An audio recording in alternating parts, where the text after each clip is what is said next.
Hello, Georgetown. I'm Beverly Enos, and you're watching Spotlight Georgetown. Fridays, Saturdays, and Sundays, 8 in the morning and 8 in the evening. You can tune in. We're on at other times, sometimes with the same show, sometimes with different shows. If there's a show you would like to see that has been previously aired, please let the station know or let myself know, and we'll make sure that we get it on for you. If you want to learn how to use the equipment, it's the Georgetown Cable TV. So this is Georgetown, and you out there that are watching, you're Georgetown. So if you'd like to learn how to use the cameras, come and work on this show, or even if you have an organization that you want to learn how to use the cameras and borrow them to tape something that's going on and have it put on air, please let us know, and we'll make it happen. Now today we're talking to Sarah Lynch. She's the new librarian from the Georgetown Peabody Library. Welcome. Thank you. It's nice to have you here. Thank you. When she came in, I went, oh my goodness, she's so young. I get that all the time. In a complimentary way. You Yes. look like you could still be in high school. Yes, I get that a lot. Sometimes people ask if I volunteer there, if I've just come over from the high school, but I am a lot older than that. Graduated from college, graduated from Simmons, where I got my master's in library science. So, Wow. yeah. So you've been doing a lot in your I'm the real deal. your very young years. Yes. Now, where do you live? Do you live at? Yes, I live in Danvers. Okay. So not too far. Not too far. Yeah. And you've lived there for a long time, or? I have. I used to live in Beverly until I was 8, and then we moved to Danvers, and I've been there since. So you've been there with your family and all of that kind of stuff. Yes. Good. Yeah. Why did you decide to look for a job in Georgetown? Well, when I was graduating from Simmons, obviously I was starting to look for a job in May 2013, and the one in Georgetown popped up. It was for the adult librarian position, so it was about a 24-hour position doing young adult and adult programming, and I really enjoyed doing that. I loved working in public libraries. I had worked at the Beverly Public Library while I was studying at Simmons. So it just spoke to me, and I actually had never been to Georgetown before I interviewed. We're not that far, right? I know, and I didn't realize you weren't that far away. And then when I interviewed with Ruth, I've been here since, and I've loved it. It's been great. It's a And great community. obviously you've been warmly welcomed. Yes. Georgetown's pretty good about that. Yes, they have been very good about that. It's a nice little town. Yes. Now, services that the library offers. People know that the libraries have books. Yes. What else do they have? Well, another thing that we do is with going towards books, is we also allow patrons to donate books and media if they'd like, and what that does is we can use that for the book sale, or we can send that to Better World Books, which is an organization that gives books to people in need. So that's a way to kind of give some service to the library. Bring your books in, as long as it's no VHSs, no Reader's Digest, no encyclopedias, anything that's a little outdated we really can't take. But other than that, we welcome book donations. Great. Now, Yeah. other types of, people can borrow DVDs, Yes, movies. yes. What types of movies? Or what type, are they television? Somebody said the other day, oh, I was watching Downton Abbey and I missed last year. Can they come and get those types of things? Yes, we do have certain TV series. We also have, the popular movies that have come out, but also movies that have come out, maybe 20 to 30 years ago. We always try to make sure we have a vast collection.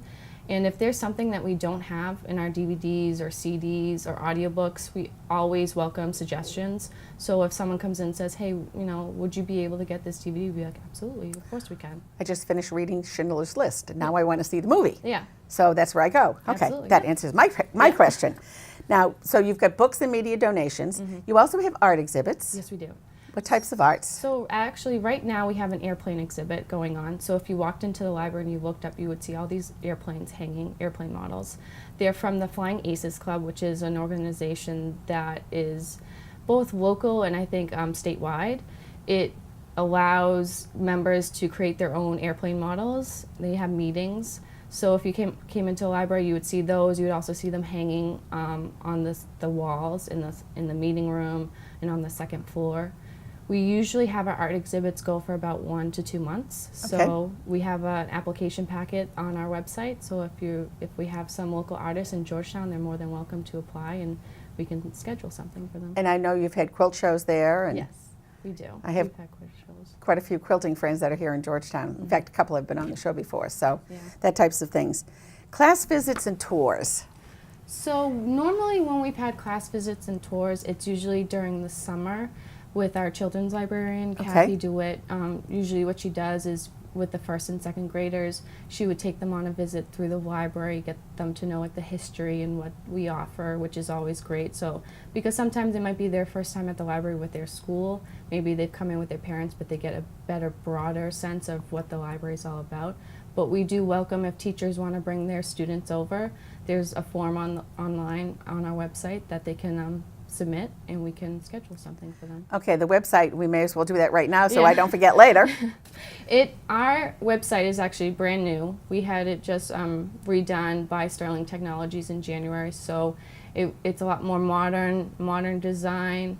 You can find our events on there. You can contact us through different forms. I was there yesterday. Yeah, it's great. We've had positive feedback from patrons and from everyone that has come in, so it's been And the website name is georgetownpl.org.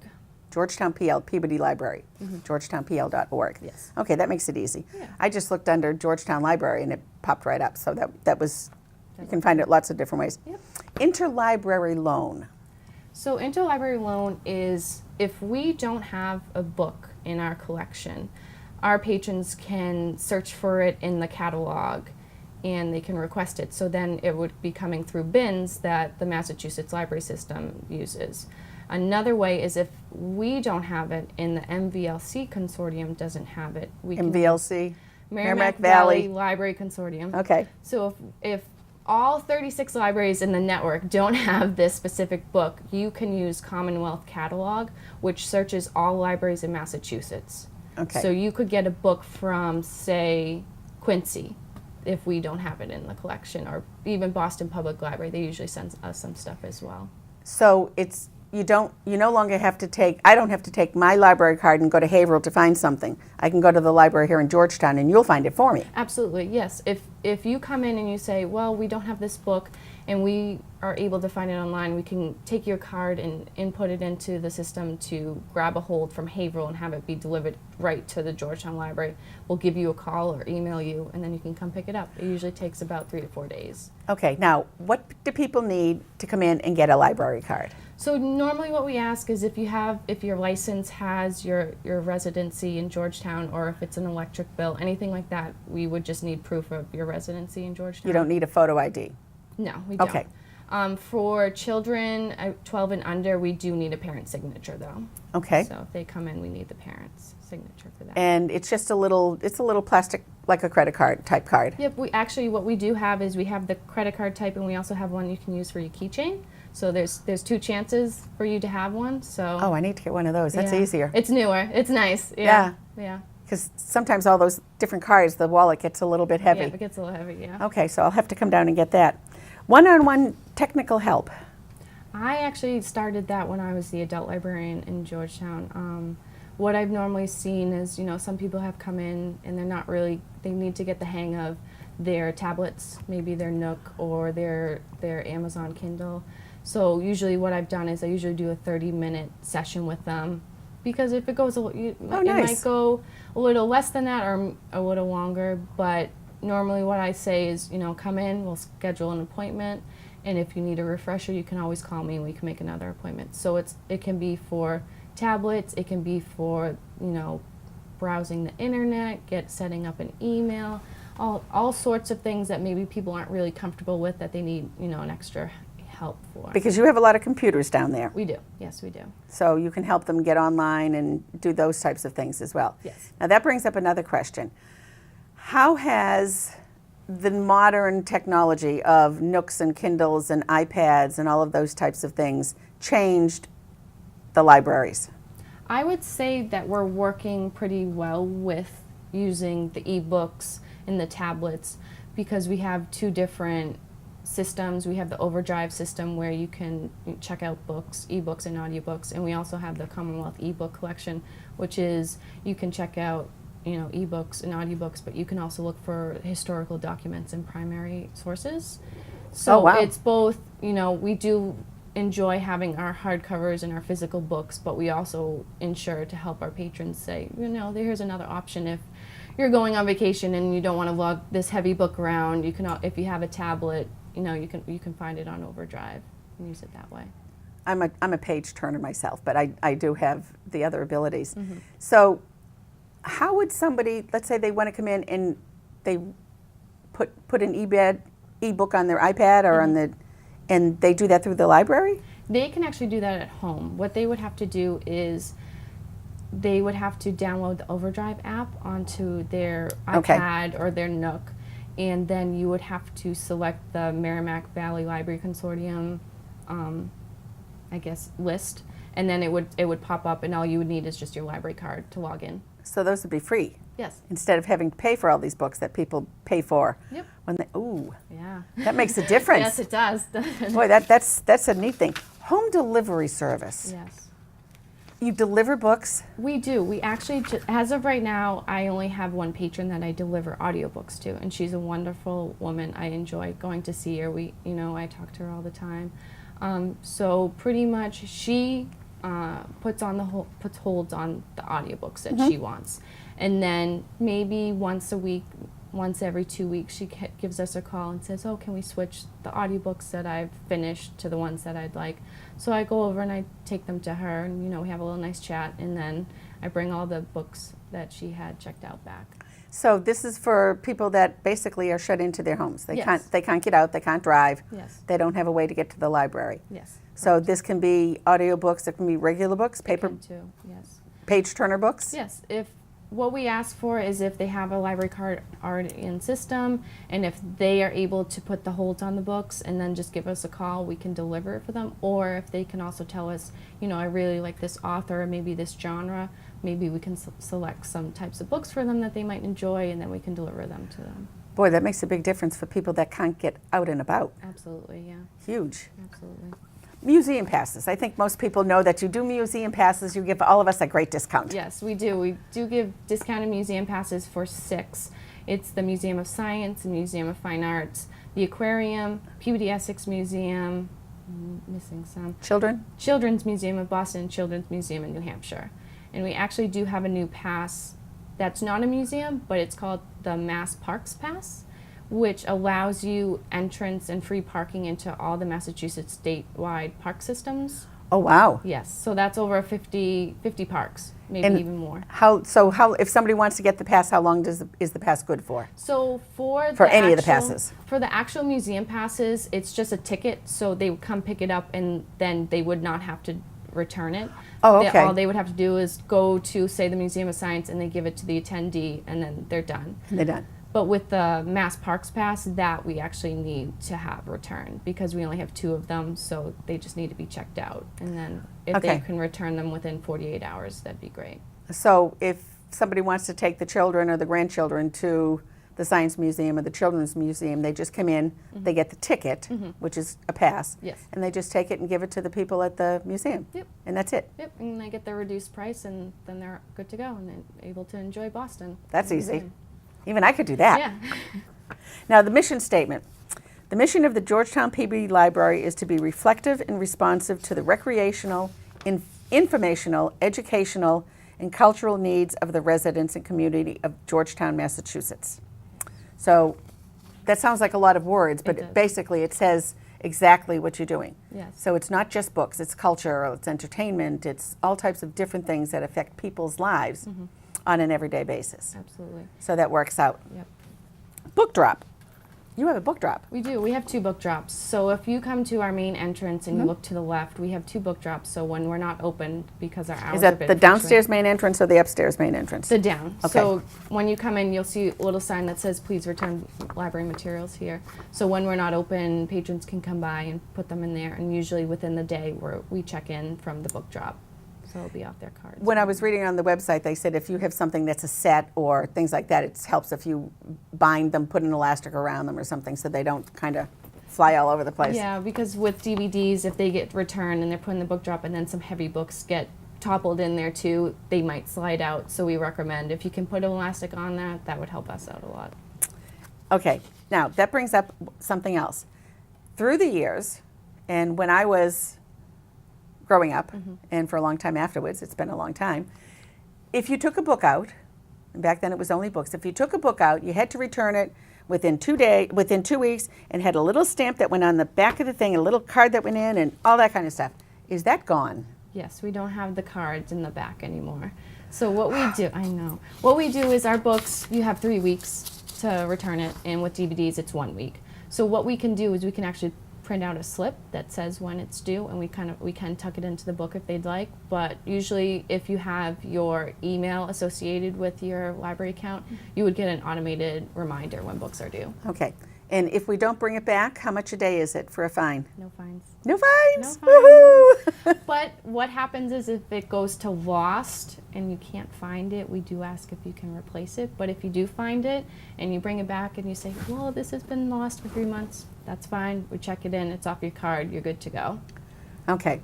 So Because sometimes, I mean, that happens. it does, and And- we're and- fine with that. As long as you can find it and return it, or if you can't and can replace it, that helps us out a lot. And you can always find it a lot cheaper on Amazon too. So if it's a hardcover, you can find a lot cheaper prices for it on Amazon if you're looking to replace it. But no fines. No fines. Not bad.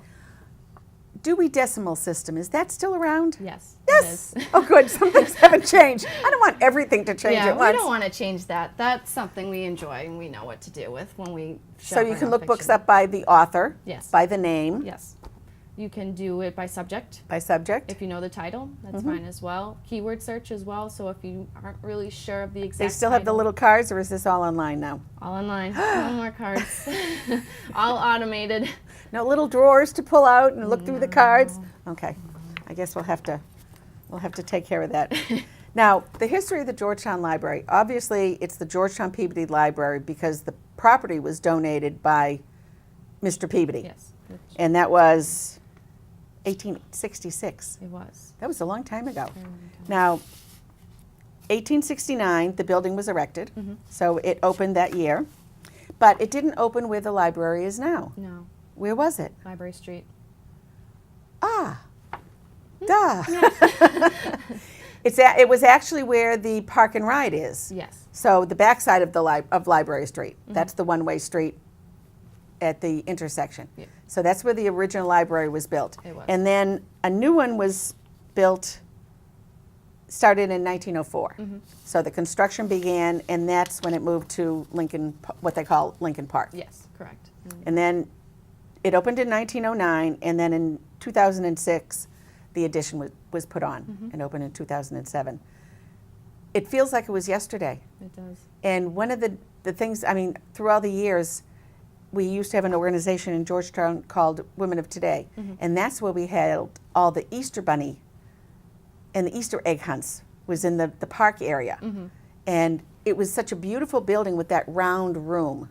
Now that round wall is still there. It is, but now it's encased inside the building. So when you walk into the entrance and you look up, you will see it. And everyone compliments it. They love the building. They love how we've been able to incorporate the old historic building into the new addition. So Right. people enjoy Because that was just a beautiful part of the building. And that's the area that you actually sold, not bricks, but ceramics, tiles. tiles, Yes. that Yes. people could put their family names on or children's names or things like that. Yes, correct. So that's on the round, what used to be the back of the building, Yes. Yes. which is, it's very different. Not many towns have something that really has combined the history that much. Now you have some organizations that you work. So we have the library committee. And how does that run? The library trustees, I believe. They are six board members.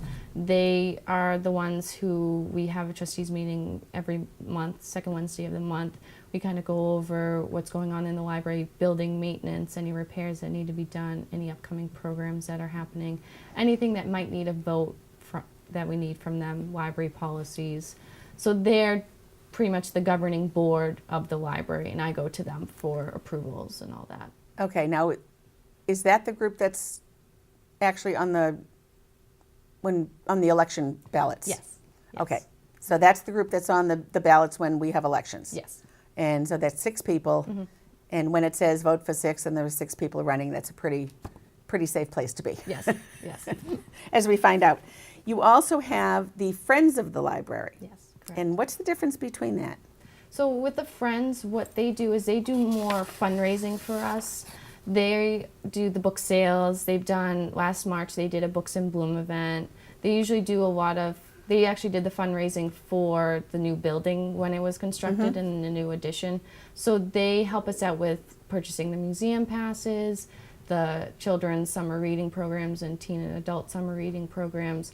They help us with expenses that aren't normally in our operating expenses. Okay, so they raise the money that's not in the budget that you get from the town. Exactly, yes. So all of these extras that are basically given to people in town come from the Friends of the Library. Yes. And how do people make donations to that?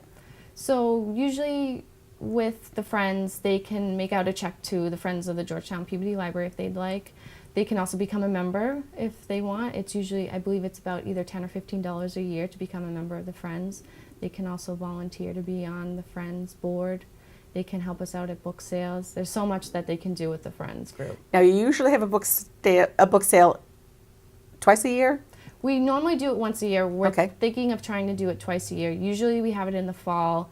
This year we're having it in the spring, and maybe once that has ended, we can see if we'll have enough books by the fall time to do another one. But we have normally done it for 3 days. This spring we're going to actually do it for a week. Okay. So we're going to see how that goes. So you get the books from people donating the books that they have in their house that they're just cleaning out and getting rid of? Yes. Yep. That's And how we sell get them for so reasonable prices? $2 for a hardcover, $1 for a paperback, and 50 cents for small paperbacks. That's pretty reasonable. Yes. Yeah. Yes. Now, Books in Bloom, what's different about that? So Books in Bloom was a fundraising event that they did last March. And what it was is that patrons were able to design flowers that were based on books. And they were set up all throughout the library, and you could put a raffle in to win them. Oh, so like a flower arrangement of silk flowers, paper flowers, Yes. anything like that? Real flowers, yeah. Oh, anything. okay. So that would be different. They did that last year, and I believe they're going to actually do it next year. They were going to take a year off, and then they were going to do it again because it was such a success. So it was great. Okay, that's different. Yeah. Now, you also have evening book groups. Yes. So we do an evening book group the second Monday of the month from September till June. We normally do fiction and nonfiction. I usually pick the books. New members are always welcome to join us. We're actually having our next meeting Monday, March 14th, and we're reading Everything I Never Told You by Celeste Ning. If you have a recommendation for a book that we should discuss, that's So fine. people, they pick up the book first, they read the book first, and then they come in and talk about it. Yep. Okay. We usually put the books on hold for our patrons so they can come up to the circulation desk and say, oh, I'd like the evening book group book selection. We can check it out for them. They'll have time to read it. Usually we get the book about 3 to 4 weeks before the meeting. Okay. So they have enough time. And then we come and I'll have questions for them. And we usually discuss for about 45 minutes to an hour. Because a lot of times people will read a book, but not pick up the nuances that are going on. Yes. Or why it was written this way or why it was written that way. Yep. So that makes a difference. It does. Yep. So they understand it better. Color Bliss. Yes.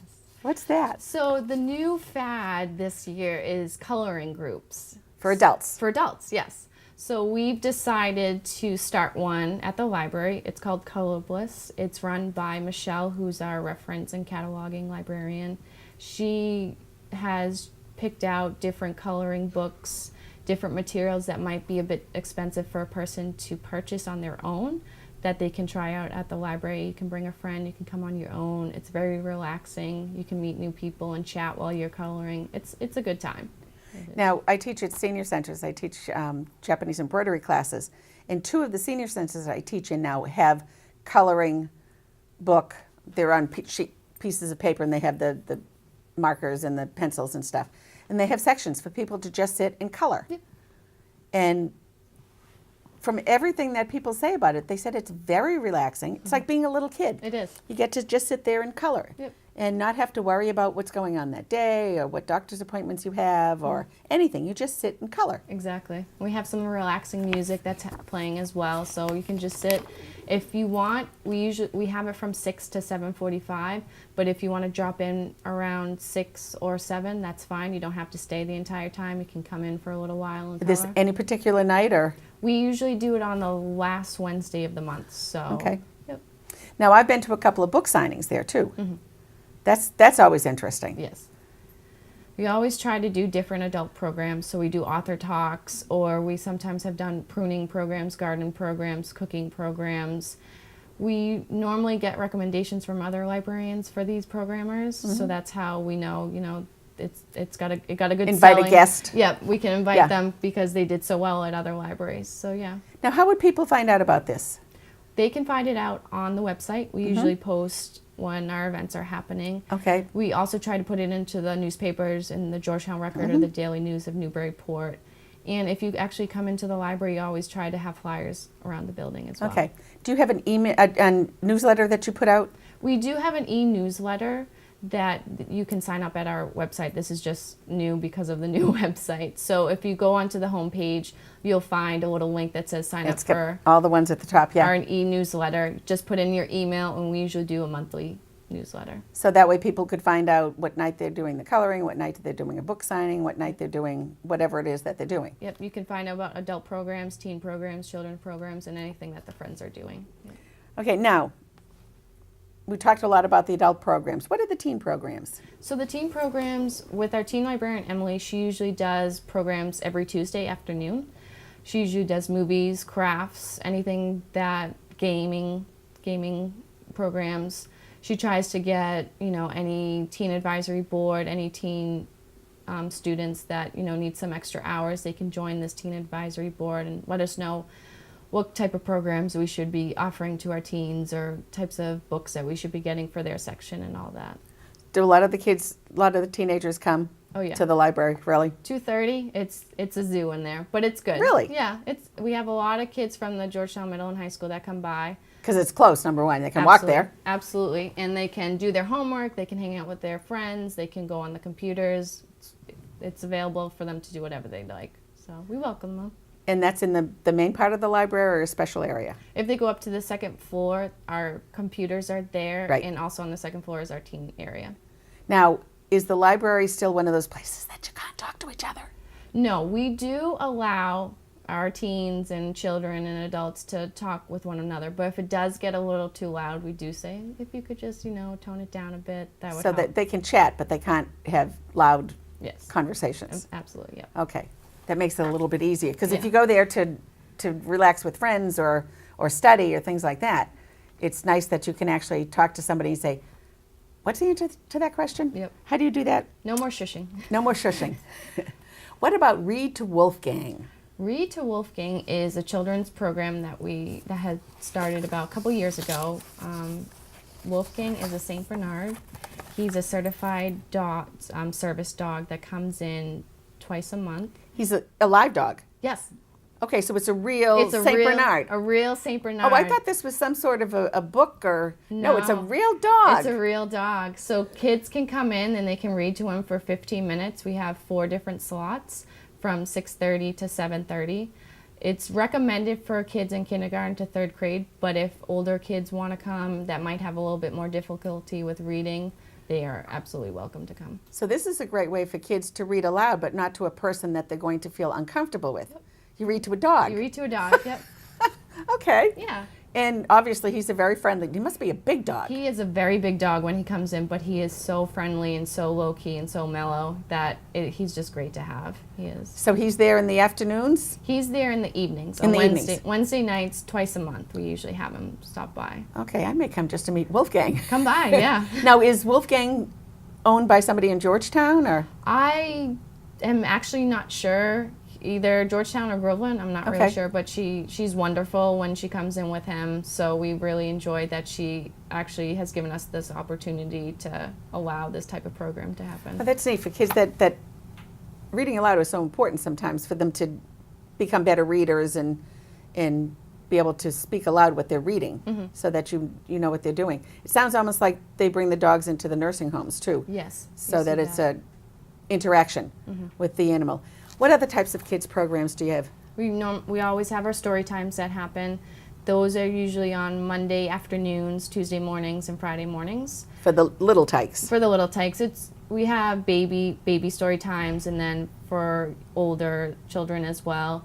They have also done a Lego club, which allows kids to come in and create their own Legos, and we display them in the children's room for a week or so. They've also done movies. They usually do programs in the summer for the summer reading programs, which is a huge hit for us.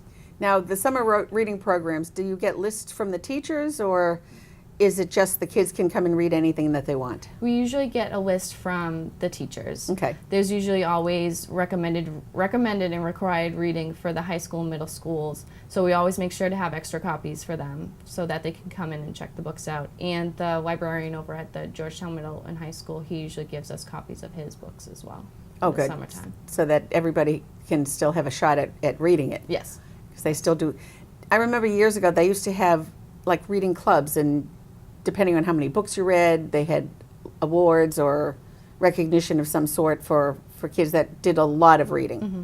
Do they still do something like that? They do. So if you read a certain amount of hours, you can get Topsfield Fair tickets. So they do Wow. that for the kids in the summertime. And then for the teens, we usually do raffle drawings so they could win an iTunes gift card or Dunkin' Donuts gift card. So we always try to give prizes for, how many books or how many hours they have read books. It's amazing what some kids will do for Dunkin' Donuts. Yes, yes. A macchiato or something. Yep.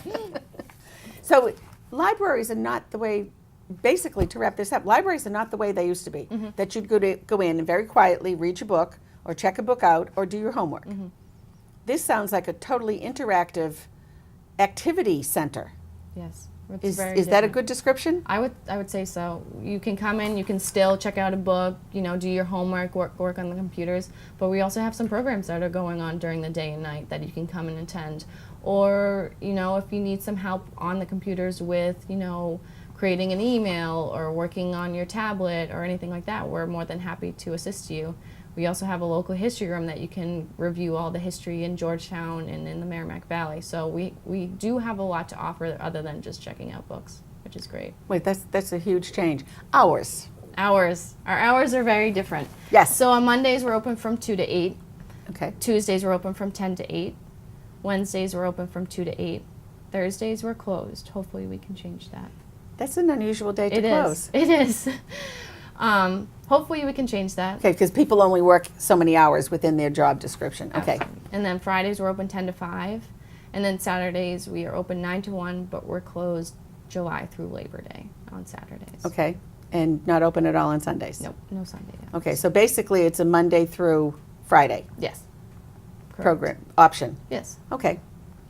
But things like the book drop and things like that, those are open all the time for anybody that you don't have to be open to drop a book. Yeah, so if, say, we're closed on Thursdays and you really need to get that book back, the book drop is always open for them to return the book for. So, Okay. yeah. Have you had fun since you've been here? I have. I've enjoyed it. I've been here almost 3 years now. 1 year as almost 1 year Have as you library really? director. So. Okay. That was the other question. I passed on that for a moment. You were hired as the adult librarian, Yes, but now you have a new position. I do. I am the library director. I was, when Ruth had left back in March, it's almost been a year. Yeah. She had recommended me to be the acting library director. So, I agreed. I'd love to take that on. And then I applied for the permanent position and I was offered that job in June. So Oh, good. it's been a wonderful ride so far. So. Now, what do you foresee in the future for libraries, not just Georgetown, but in general for libraries, the changes that are going to be coming? I could see, we're still going to have the physical, but it might be a bit more with the online presence. I think we'll have more of an online presence. Maybe we won't have as many nonfiction books because you'll be able to find stuff online. But I think I don't see the hardcovers and the paperbacks going away, just yet, but it might be something we're going to have to start changing, with our collection and all that. A lot of people are aging out, is I generally, the way that I like to put it, and still like to have a book, and they're page turners. But as the younger generations come up, half the time they don't use books at all. They only use internet sites or emails or those types of different types of reading options.